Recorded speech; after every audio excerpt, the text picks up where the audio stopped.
Hey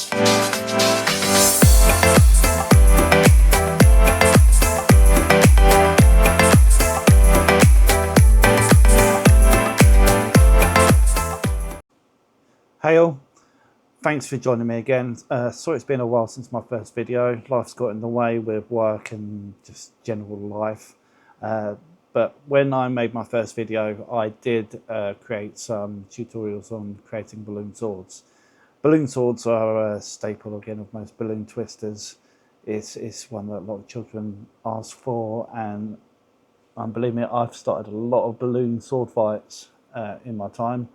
You can do them in various different ways. You can make them really quick. They could be very useful for the end of the party. So, for example, if you've got a queue of like 5+ children, your time's running out, what you can do is try and end the queue by just saying, right, I'm going to limit my balloons to some swords. They'll be happy with the swords, and they're really, really quick and easy to make. The standard pirate sword, the handle, really quick to make. All you need is one balloon and you can smash them out really, really quick. So it's very useful for the end of the party. Generally they are very popular. So I'm going to go over to the video that I made earlier this year, showing you 3 different designs of balloons. I really hope you find this useful. Like the last video, if you have any ideas of any balloons that you'd like me to make to show you, please do. I generally focus on a lot of the line work balloons rather than the big complicated ones that I don't have the time to do and I wouldn't know what to do with them. For me, it would be a bit of a waste, but it's the simple, quick balloons, but I try and make them a little bit more fun, if that makes sense, rather than just really basic. But like I say, the simple sword is a very useful one. They are popular, and they're good for ending party on. So yeah, I'm going to head over to that video now, and hope you find it helpful. Right, so the first sword I'm going to make is a very simple sword.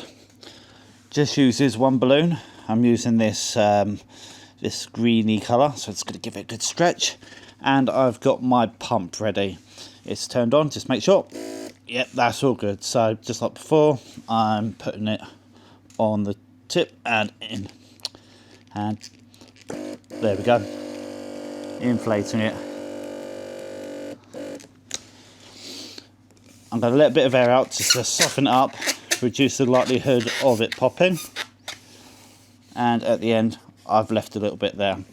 So again, like before, I'm going to pull the nozzle, wrap it around my thumb and my index finger, and tuck it through the gap in between my fingers. There we go, done.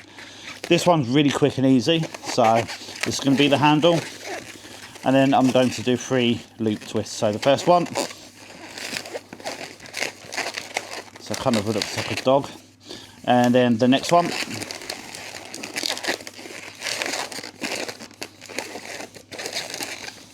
and I mean, you could leave it like that. Could be quite unstable though, to be fair, and I'm just going to give that a squeeze just to push it up. And I'm going to do a third one, and then we'll just organise it a little bit. So we've got the 3 parts of the handguard there. There we go, and give it another squeeze. But yeah, that is a simple, easy, quick sword. It's not my go-to, but it's very popular. The next sword I'm making is a pirate sword. Again, it is a single 260 balloon, so I'm going to give it a stretch, and out comes the trusty pump, and I'm going to inflate it, leaving a little bit at the end. There we go. Again, I've left a little bit there. So just like before, I'm just going to let a bit of air out, soften it up, and then I'm going to tie it up, so around the fingers and straight through the hole there. Boom, tied up. So this one, I'm going to do a loop twist first, but it'll be big enough to feed the balloon through. So I'm going to do it roughly like that.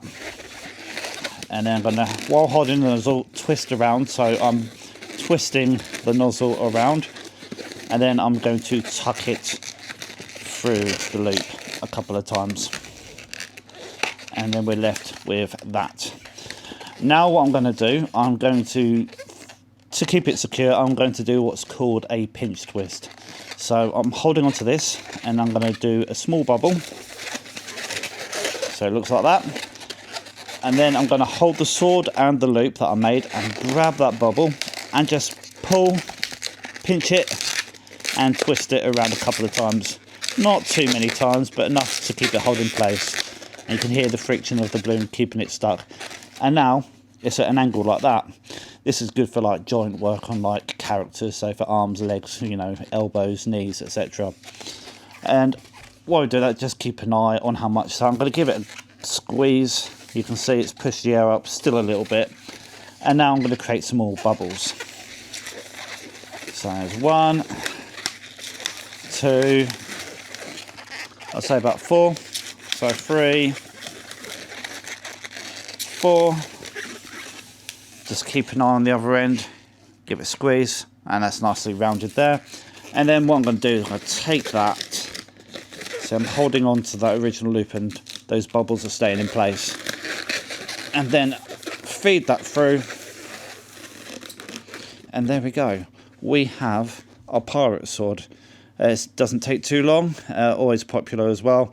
This is my go-to for a single balloon sword, and I've made countless of those. So that's a really good one. The next sword I'm going to make is probably one of my most popular ones for parties. It is going to be like a twisted 2-balloon diamond sword is what I've called it. And we use 2 balloons. So I've got this yellowy goldenrod colour and a blue. Normally I'd use a lighter blue, but these are the ones that I had to hand. So first of all, I'm going to make the handle out of this goldenrod colour. So again, I'm just going to inflate that. Don't need to do it all the way, leave a little bit. It's not too vital. So again, let a bit of air out to soften it up. I'll just have a long tail there. And then we're going to tie it off like before. Between my thumb and my index finger. And then what I'm going to do is make one long bubble, one long sausage. Then a small bubble, like so. And then we're going to make another sausage like the original one next to the nozzle. So I'm using the nozzle for reference. And then I'm going to hold the nozzle, twist it round the handle like that, and then tuck it through there just to keep it locked in place. Now we're going to do the same thing for like the hand guards, but it's going to be smaller than the handle. So I'm going to just give it a squeeze just to keep the air moving up. So a small sausage, small bubble, followed by another small sausage. So it should look something like that. And again, take those 2 twists there and twist that around. The next one, again, I'm going to do exactly the same. So small sausage,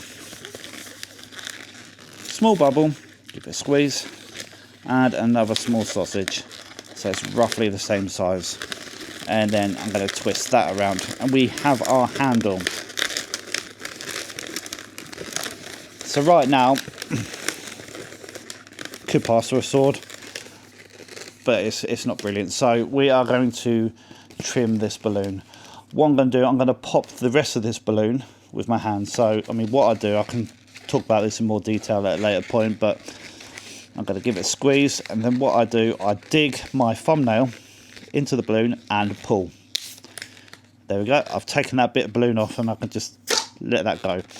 And then, because I've tied it round, it's staying secure, I'm just going to give that empty bit of balloon a good twist around.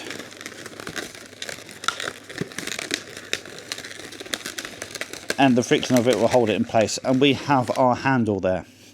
So I'm going to put that down there for now. Let's get rid of that scrap for the moment. And now we're going to inflate our blue balloon. I'm going to inflate it all the way, and I'll try and get this as best as I can on camera, but I'm going to inflate the balloon pretty much all the way. So just like before.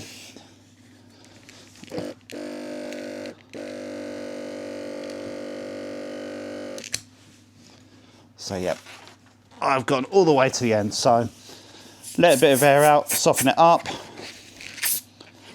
and then take the nozzle and tie it off as we normally would. And then what I'm going to do, I'm going to get both ends there. See, I have actually left a little bit more in, so I'm just going to give it a good squeeze, just to. It doesn't really matter too much about that. So I'm going to get that end, and then follow it up into the middle. So we're splitting it in half, and then I'm going to twist that.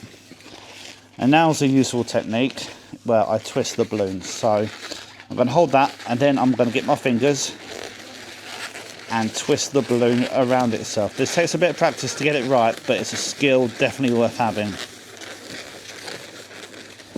And then when I get to the end, I take the very end and tie it, like twist it into itself.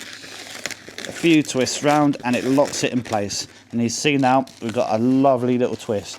This is very useful for decorations and all sorts of other models that I have. So now we have two parts of the sword. We have the handle and we have the blade.